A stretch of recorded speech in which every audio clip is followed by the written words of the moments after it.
जब महागठबंधन में नीतीश कुमार जी फिर से शामिल हो गए तो आपको एकदम दिव्य ज्ञान हो गया साक्ष्य का।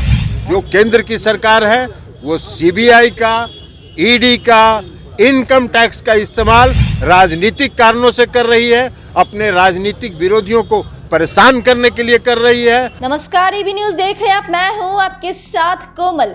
बिहार के उप मुख्यमंत्री तेजस्वी यादव सीबीआई के मुख्यालय पहुंच चुके हैं। हम आपको बता दें, सीबीआई अब तेजस्वी यादव से पूछताछ करेगी।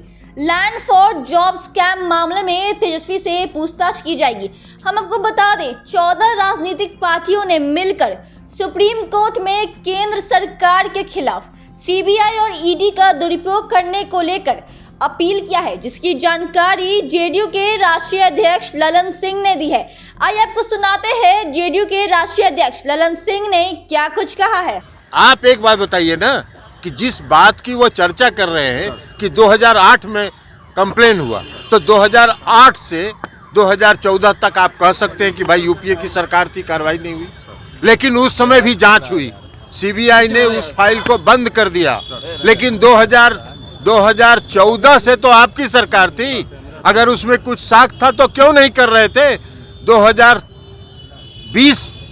2022 में जब महागठबंधन में नीतीश कुमार जी फिर से शामिल हो गए तो आपको एकदम दिव्य ज्ञान हो गया साक्ष्य का और कार्रवाई करने लगे। तो ऐसा दिव्य ज्ञान तो उसी को होता है ना। तो इसलिए ये जाहिर है कि जो केंद्र की सरकार है वो सीबीआई का, ईडी का, इनकम टैक्स का इस्तेमाल राजनीतिक कारणों से कर रही है, अपने राजनीतिक विरोधियों को परेशान करने के लिए कर रही है, उन पर दबाव बनाने के लिए कर रही है। लेकिन देश की जनता सब देख रही है, समय पर उनका हिसाब चुकता हो जाए।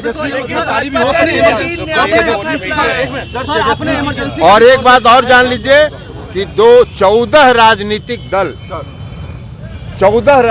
दलों ने एक साथ सुप्रीम कोर्ट में याचिका दायर की है और हम लोगों ने यही कहा है, हम भी उसमें पिटिशनर हैं, हम लोगों ने यही कहा है कि जिस प्रकार केंद्र की सरकार अपने जो संस्थाएं हैं सीबीआई, ईडी और इनकम टैक्स का इस्तेमाल जिस प्रकार कर रही है, सेलेक्टिव कर रही है, अपने विरोधियों के खिलाफ कर रही है, उस पर ध्यान दिया जाए।